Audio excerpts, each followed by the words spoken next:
સિકંદર બાદશાહ અહીંયા આવેલો ને પછી માળો જાતો હતો કે અહીંના એક ફકીર લઈ જવા છે કે હિન્દુસ્તાન કા એક ફકીર લે જાના હે. બોલો હવે એ અમુક પાસે જાય તો બધા એ કે તમને સિકંદર લઈ જવા માગે છે તો હાલો તમે ત્યાં. તો એ અમુક હોય જવા માગે, પણ એક ફકીર પાસે ગયા અને કહે છે કે આપકો बादशाह सिकंदर बुलाते हैं और आपको गुरु मानना चाहते हैं और अपने देश में ले जाना चाहता है. અને તે દી આવડો ફકીર બેઠો બેઠો શું કે सिकंदर को कुछ काम है तो यहाँ आए, मुझे उसका कोई काम नहीं है કે સિકંદર ને કામ હોય તો અહીં મારી પાસે આવે, મારે એનું કઈ કામ નથી. અમારા સાધુ બાવાઓમાંથી આ ખુમારી વહી ગઈ, બાકી તો કોઈની વાંહે લબડવું ન પડે એને કાંઈ. હા, જો આત્માની પરમાત્માની ખુમારી હોય ને ભાઈ, રોટલો સ્વામિનારાયણ ગમે ત્યાં દે, પણ આ ભીષ્મ જેવી ખુમારી ક્યાં લેવા જાવે. અને આ દાદો ભીષ્મ ભાઈ ધનના પ્રસંગમાં રહી, રાજમાં રહી, સ્ત્રીના પ્રસંગમાં રહી, ધન અને સ્ત્રીથી નિર્લેપ રહ્યો, અને એટલા માટે આ ભીષ્મને મહાન સંત કહેવાય. કોઈ દિવસ એને ધનના કે સ્ત્રીના મોહમાં આવ્યા નહીં. 80 વર્ષ સ્ત્રી નથી છૂટતી હો ભાઈ. હા, કઠણ છે. હા, મારી પાસે 2 વર્ષ પહેલા એક દાદા આવ્યા હતા અને એવા રોવે. મેં કીધું દાદા શું થયું? તો મને કે કંઈ કીધા જેવું નથી. મેં કીધું પણ થયું હું? મને કે એવું છે ને કે હમણાં કે 60 વર્ષની ઉંમર દાદાની, 60 ઉપર હશે કદાચ, લાકડીને ટેકે આવ્યા હતા મારી પાસે. મેં કીધું પણ તમને દુઃખ હોય કયો, કાંઈક થશે તો મારાથી મદદ કરીશ. મને કે હું છે કે હમણાં કે મારું ઘરવાળું મરી ગયું. કે 60 વર્ષ દાદા કે મારું ઘરવાળું મરી ગયું. મેં દાદા હવે આ લોકમાં બધા જન્મા એને હવે મરવાનું તો હોય જ. મેં કીધું અને હવે તમારી તો ઉંમર થઈ, હવે મર્યું તો એમાં મેં કીધું તમારે દુઃખ શું લગાડવાનું હોય, મરવાનું બધાને પાક્કું છે. પણ મને કે હાયબ્રિયા બહુ કરે છે કે એમ કરી મારી આગળ રોવા મળ્યો બાપો. બોલો, આ ઓલો પ્રિયવર્ધન સ્વામીને પૂછો, એ જ લઈને મારી પાસે આવ્યા હતા. 60 વર્ષ એને સાંભળે અને આ ભર જુવાનીમાં દાદો ભીષ્મ એમ બોલે કે આજીવન બ્રહ્મચર્ય વ્રત પાળીશ ભાઈ. તેદી તુલસીદાસને એમ કેવું પડ્યું કે જો કોઈ પર ધન અને પર સ્ત્રી ઉપર નજર નો નાવા દે તો એ 2 ભુજા વાળો પરમેશ્વર છે. સામાન્ય શક્તિથી કામ થાય નહીં. અને જ્યાં જ્યાં બ્રહ્મચર્ય જોયું છે ને ત્યાં સ્વામિનારાયણ ભગવાન ખેહાતા ગયા છે. દાદા ભીષ્મ ઉપર ભગવાન સ્વામિનારાયણ બહુ રાજી હોય. તમે જો મહારાજના નામ કેટલા પડ્યા જન્મંગલમાં. ઓમ શ્રી બૃહદ વ્રતધરાય નમઃ, ઓમ શ્રી નૈષ્ઠિક વ્રત પોષકાય નમઃ, ઓમ શ્રી કંદર્પ દર્પદલનાય નમઃ. આ બધા બ્રહ્મચર્યને લગતા મંત્રો છે. જો જન્મંગલમાં કંદર્પના તો ભૂખા કાઢી નાખ્યા, કામના. નૈષ્ઠિક વ્રતનું મહારાજે કેવું પોષણ કર્યું કે આ દેશમાં અરે એમ કહેવાનું કે પુરુષો તો બ્રહ્મચર્ય પાળે, પણ સ્વામિનારાયણ સંપ્રદાયમાં બહેનોએ કેવા બ્રહ્મચર્ય પાળ્યા. 18 હાથના પુરુષના છેટા રાખે. અમારે જીવુબા એ આમ કોઈ ગર્ભવતી નારી હોય તો એને પાસે ન આવવા દે. તારા ઉદરમાં બાળક છે, કદાચ પુરુષ હોય તો. અને આ ધામમાં વહી ગયા, ગઢડામાં લક્ષ્મીવાડીએ જાઓ, એની સમાધિ છે. એ સમાધિએ પણ આજ પુરુષથી ન જવાય. જીવતા તો પુરુષના ત્યાગ રાખ્યા, આજ એની સમાધિ પણ ત્યાગ રાખે. કોઈ પુરુષથી ત્યાં પગલું ના દેવાય. એવા રત્નો આ ભૂમિ ઉપર જન્મા. એટલે આપણે એમ કહીએ મેરા ભારત મહાન. અને જેઠો મેર, મઢડાનો જેઠો મેર. સ્વામિનારાયણ ભગવાનનો કઈ સત્સંગી નહોતો. ભગવાન સ્વામિનારાયણ વન વિચરણમાં ચાલ્યા આવતા હતા અને ભગવાન સ્વામિનારાયણને ખબર પડી કે આ જેઠો મેર. હવે તમે વિચાર કરો કે સ્વામિનારાયણ સંપ્રદાયની હજી સ્થાપના થઈ નથી. સ્વામિનારાયણ ભગવાન હજી વન વિચરણ કરતા કરતા મઢડે આવ્યા અને જેઠા મેરને અંતર્યામી પણ જાણ્યો કે આ બ્રહ્મચર્ય વ્રત પાળે છે.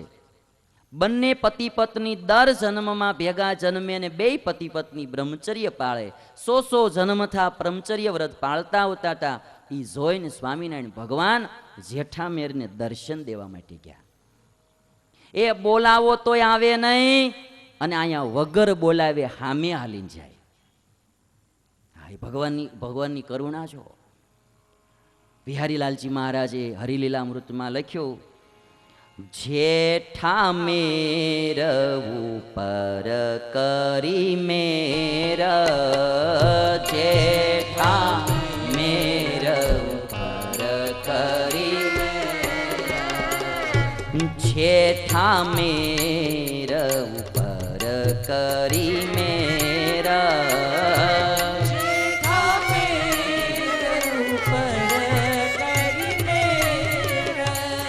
ઘનશ્યામ રાયા તેને ઘેર, ઘનશ્યામ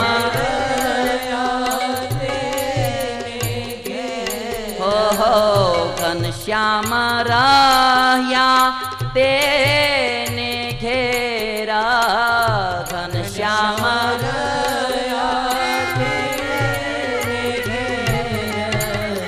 જેઠા મેર ઉપર કરી મેર, જેઠા મેર ઉપર કરી મેર,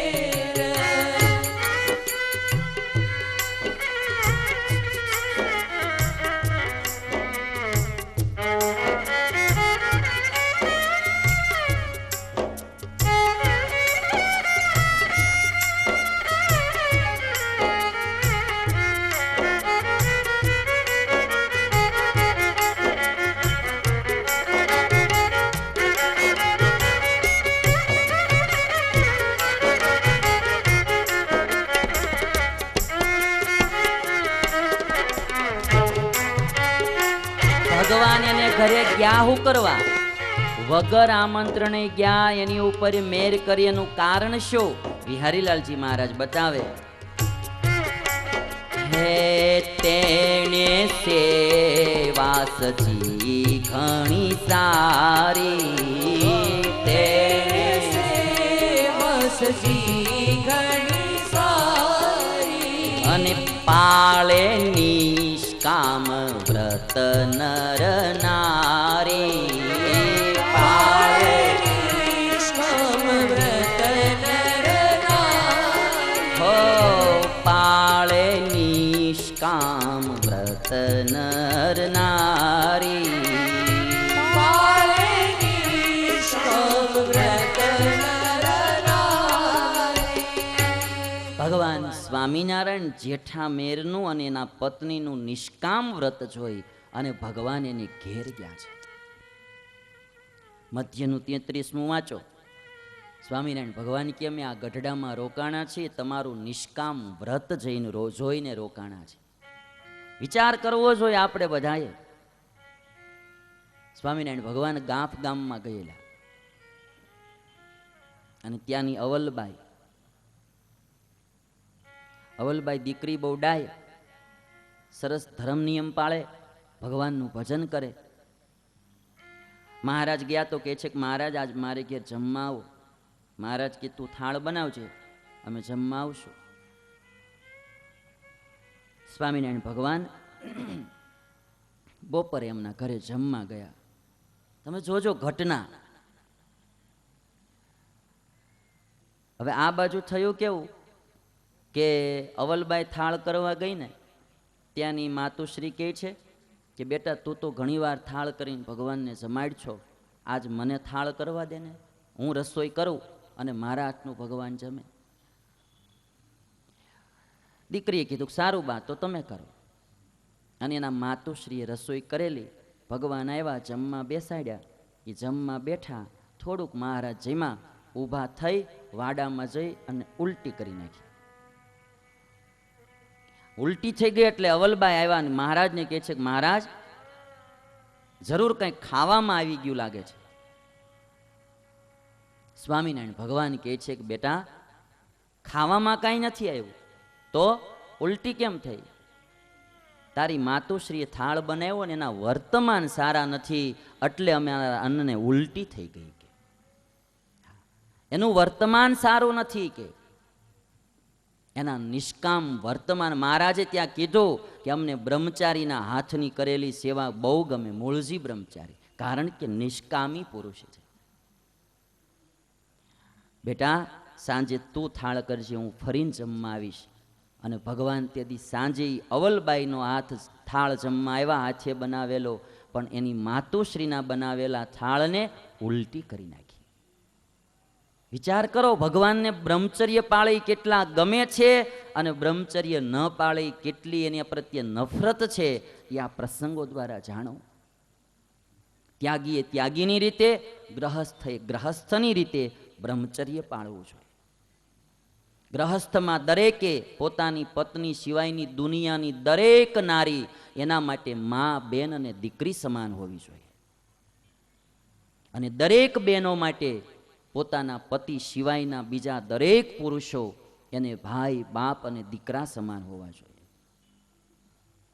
રામચંદ્ર ભગવાને દશરથ રાજાને 3 પત્ની હતી. ક્ષત્રિયો 3-4 પત્નીઓ કરી શકે, પણ રામે 1 પત્ની વ્રત રાખ્યું. બસ પત્ની એક એટલે એક સીતા. તમે જો જંગલમાં ગયા, વળી પાછા જંગલમાં મોકલ્યા, યજ્ઞ કરવાનો હતો. રામચંદ્ર ભગવાનને કહેવામાં આવ્યું કે પત્ની વિના યજ્ઞ ન થાય, જોડે બેસવું પડે યજ્ઞમાં. કાં સીતાજીને તમે પાછા બોલાવો અને કાં પાછો બીજો વિવાહ કરી લો.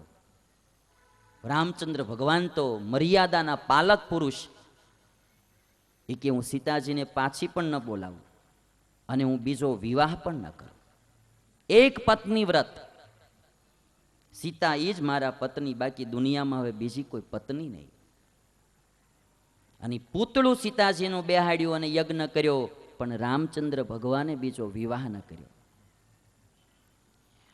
ગ્રહસ્થ એ ગ્રહસ્થની રીતે, ત્યાગીએ ત્યાગીની રીતે બ્રહ્મચર્ય વ્રત પાળવું જોઈએ. આજ જેઠામેરને ઘેર ભગવાન સ્વામિનારાયણ આવ્યા અને રાત્રે બ્રહ્માદિક દેવો દર્શન કરવા આવ્યા. જેઠો મેર અને એની પત્ની બે જોવે કે આ દિવ્ય પુરુષો કોણ છે, પૂછ્યું, બધું વાતચીત થઈ. અને ત્યારે બ્રહ્માદિક કહે છે, ધન્ય ધન્ય તમે નર નારી, ભલા કીધા તમે તપ ભારી, ઘણા જન્મ કર્યું તપ જેહ, આજ આવી મળ્યું ફળ એહ. હે નર નારી, તમને ધન્યવાદ છે. જન્મો જન્મથી જે તમે તપશ્ચર્યા કરી બ્રહ્મચર્ય વ્રત પાળવાની, એનું ફળ તમને આજ મળ્યું છે. આજે હૂતો છે ને છોકરો ઘનશ્યામ, એ અનંત કોટી બ્રહ્માંડનો ધણી ભગવાન સ્વામિનારાયણ છે. અમે એના દર્શને તમારે અહીંયા આવ્યા છે. એક બ્રહ્મચર્યની શક્તિ ભગવાન સ્વામિનારાયણને ત્યાં મઢડે ખેંચી ગઈ, જેઠા મેરના ઘેરે, અને એને લઈને બ્રહ્માદિક દેવો પણ એના ઘરે દર્શને આવે. આપણે તો કાંઈ જીવનની મહત્તાની ખબર ન પડી. આવું સારું અમૂલ્ય, અબજો નહીં ભાઈ, મિલિયન ને મિલિયન ને બિલિયન. મને આમાં મિલિયન બિલિયનમાં બહુ ખબર ન પડે, પણ 2 શબ્દ આવડે એટલે કહી દઉં. મિલિયન કે બિલિયન, કેટલો રૂપિયો હોય ને ભાઈ, એ દેતાય તે આવું સારું માણાનું શરીર ન મળે. આ માનવ જન્મ એટલો અમૂલ્ય છે. એ માનવ જન્મને માવા ખાવામાં, બીડીયું પીવામાં, રખડવામાં, નકરા ભેળ પકોડા ખાવામાં, પીઝાન ફીઝાન ખાવામાં, કુંભણિયામાં ઉલાળી ન નખાય. આમાં કાંઈક સંયમ હોવો જોઈએ, આમાં કાંઈક ભજન હોવું જોઈએ, આમાં કાંઈક તપ હોવું જોઈએ, આ જન્મમાં કાંઈક પરોપકાર અને સમર્પણ હોવું જોઈએ. એમ હમણાં જિંદગી પૂરી થઈ જાય. બ્રહ્મચર્ય વ્રતનું ફળ.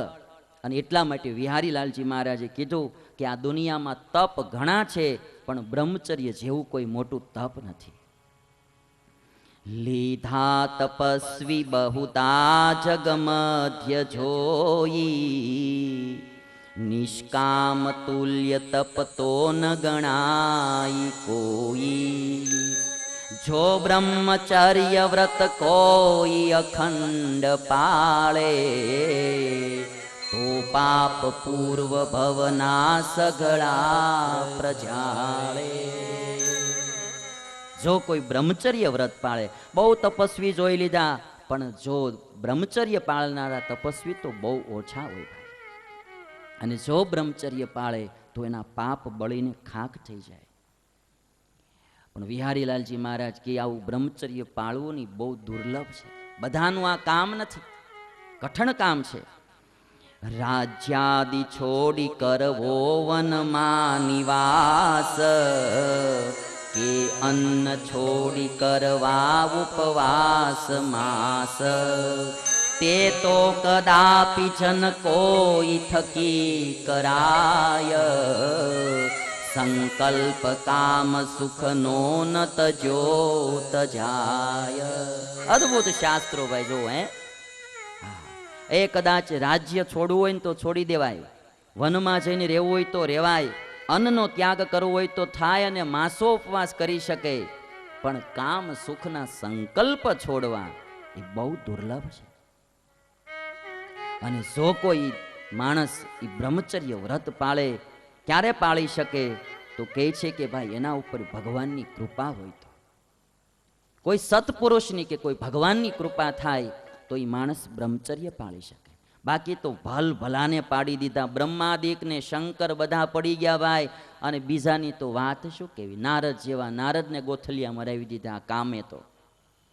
હા, સૌભરી હોય, પરાશર હોય, આખી આખી નગરીઓ વસાવી દીધી પરાશરે તો. રાતે ને રાતે ભાગ્યો તો, ઠેકાણા ન રહેવા દીધા. એવું બંધન છે ને. સૌભરી પરાશર જેવા ભાગ્યા તા, પણ પાછળથી પકડેલ જુઓ ને આ જગબંધનની જેલ. આ ધન અને સ્ત્રીનું બંધન એટલું બધું ભારે છે ભાઈ. આમ ભાગ્યા હતા ને પરાશર ને સૌભરી, પાછળથી પકડી લીધા.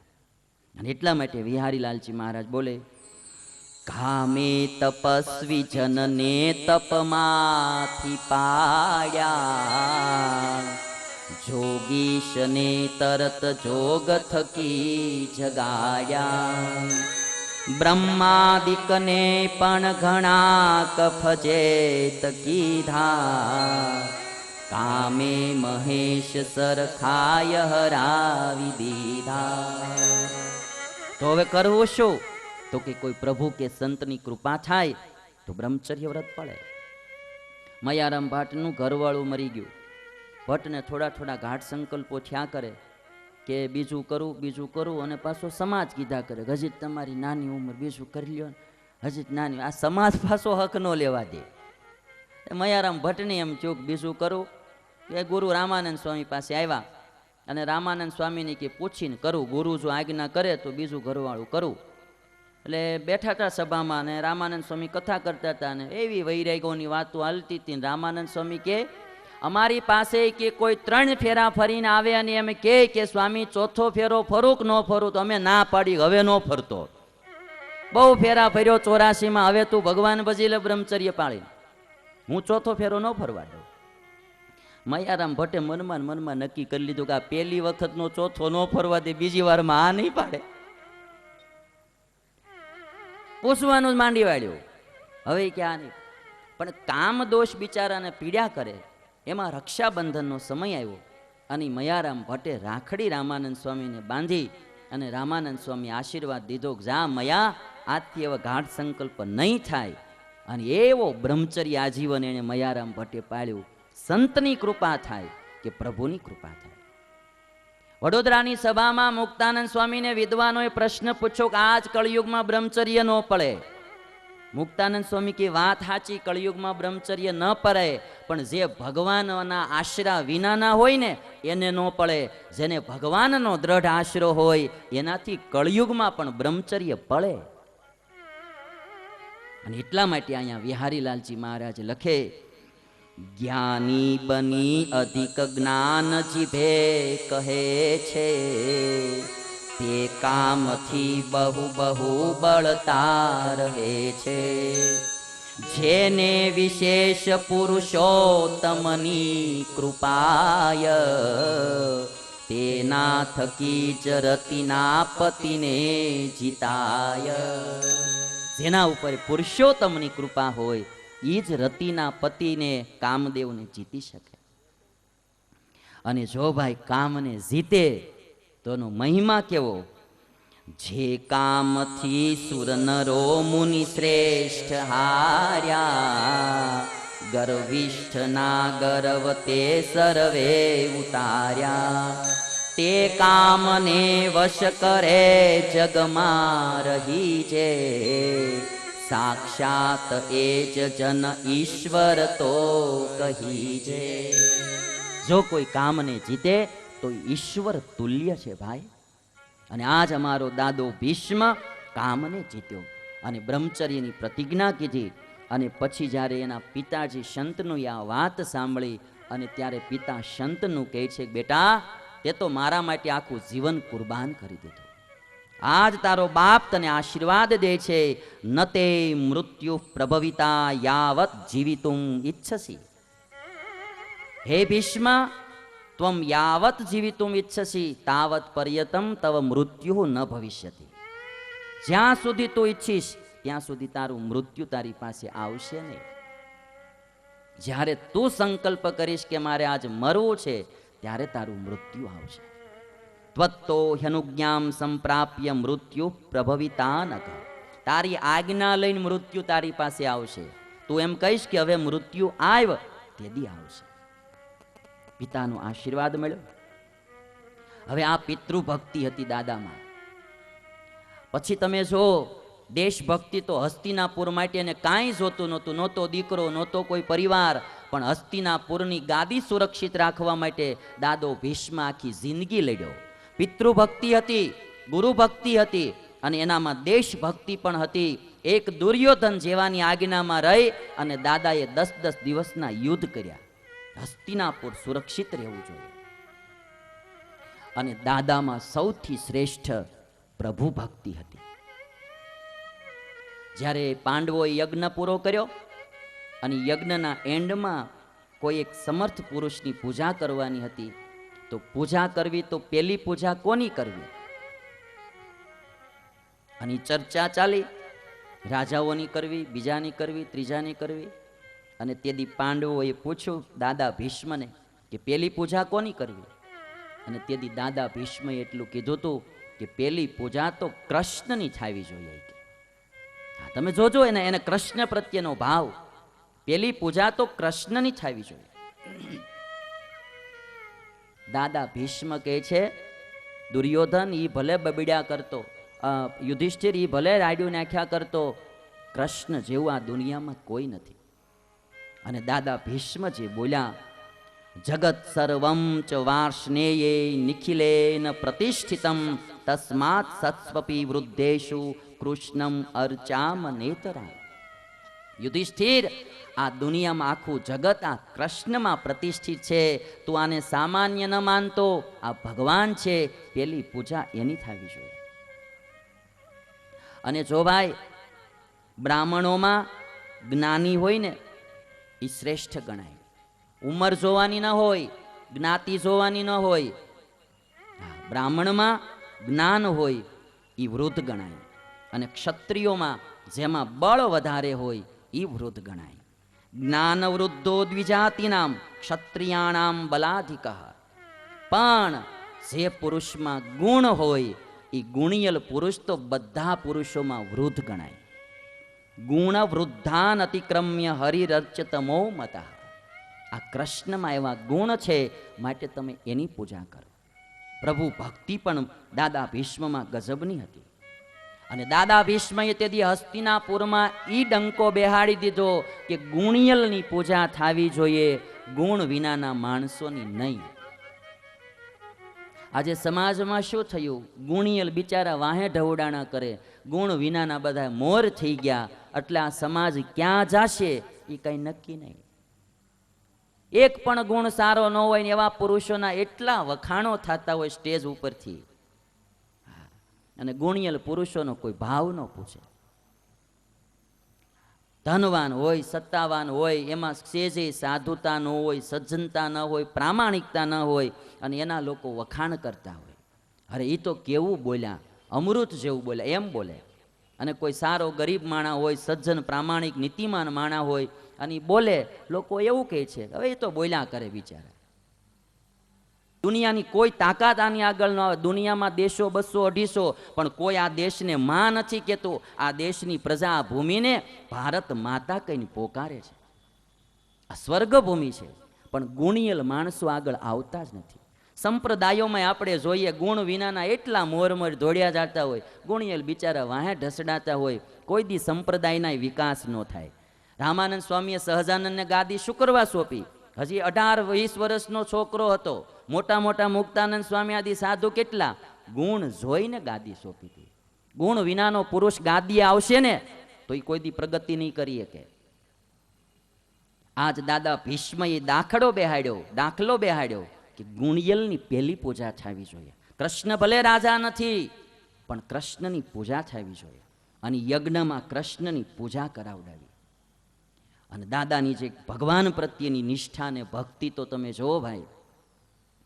મહાભારતનું યુદ્ધ ખેલાણું અને મહાભારતના યુદ્ધમાં દાદા ભીષ્મ દુર્યોધનના સેનાપતિ બન્યા.